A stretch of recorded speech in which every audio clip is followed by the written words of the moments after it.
ancestor mark of the Eternal's congregation. Who are the patriarchs? Patriarch, fathers, ancient. They are the ancient fathers, the ancestors, that the book of Genesis reports us in its mythical phase.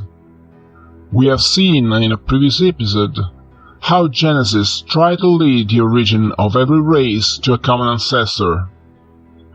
That is a logic process. Even biology tries to do the same thing. In our time, we could consider unsatisfactory and incomplete the result achieved by Genesis in its attempt, but that was the sociological study of that time, thousands of years ago. It denotes, at least, that men were interested in such a study, the same way we are interested in history studies nowadays.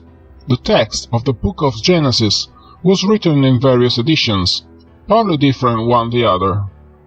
Starting from the oral tradition, short disjointed scrolls were initially compiled that an earlier tradition attributes to Moses. The teachings of Rabbi Ishmael and the third books of Enoch emphasized and criticized this matter on a religious plan. Actually, Moses could hardly compile Bereshit, Genesis, simply because the text includes tales following the death of the leader of the Exodus. The first complete biblical collection available in contemporary times, the Septuagint, or Bible of the 70, was written in Greek language in Egypt during the Ptolemaic historical phase, when that language coexisted on the same level with Hebrew in the liturgical celebration. So Egypt, as we have seen in previous episodes, is the key country of the Bible. But we will see, the scriptures absorb so much from the Babylonian culture as from the more modern Egyptian tradition. We are gonna give a look at all this in detail, proceeding in the speech. Because Semitic writings normally does not use vowels, the original meaning of biblical texts were very hard to preserve.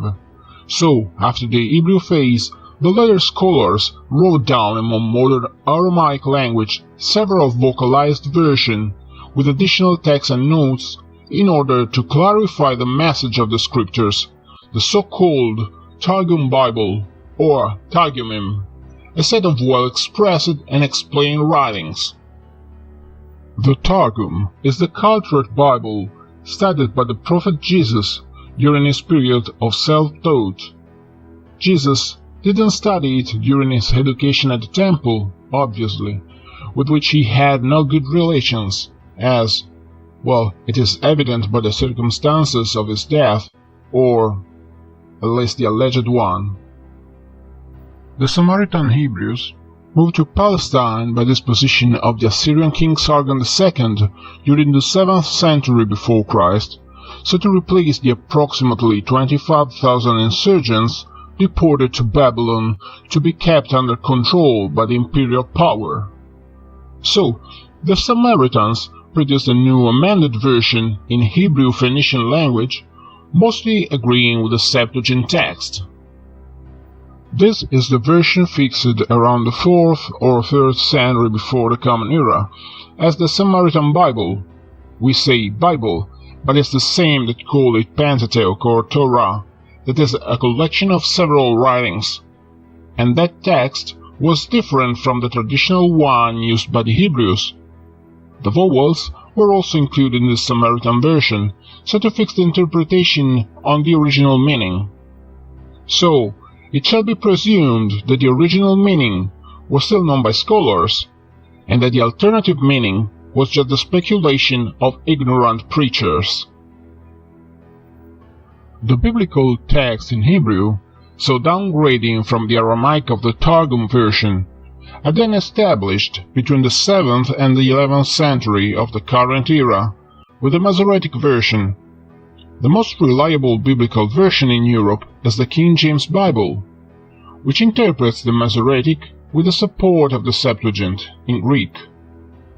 Anyway, well, comparing King James with the Masoretic and the Septuagint texts, it comes out that even this great piece of European literature suffers of several mitigations and political manipulation, beyond several translation misunderstanding. Despite this, on the historical level, the King James Version inherits the substantial alteration of the Masoretic text, distorting on its own initiative some steps, sometimes as a form of censorship to the most unpleasant historical events. Specifically, we can see the Genesis as an intact text that can be read without interruption, unlike many other ancient sacred texts. But it is only because the textual damage has been healed through a 1,000-year work of selection and reassemble of various fragments with different origins. Of all these operations, it is possible to find traces, evidencing the rejoining points of the narrative fragments. Forcing the separation of these components, therefore, allows us to go back to the original themes that contributed to the construction of the whole work, proceeding to an intertextual comparison through which we can trace back the historical path of the narrated events. So, in the next episodes, we are going to analyze in detail the structure of Genesis in relation to the ages attributed to the patriarchs, the mythical ancestor of humanity. If you want to know more, subscribe to the Eternal's Congregation channel and stay tuned for news. If you want to investigate the matter further, buy the book Dawn of the Gods, The Untold Timeline of Genesis on Amazon and in bookstores. Read it and discuss of it in your congregation or church. Thank you for listening.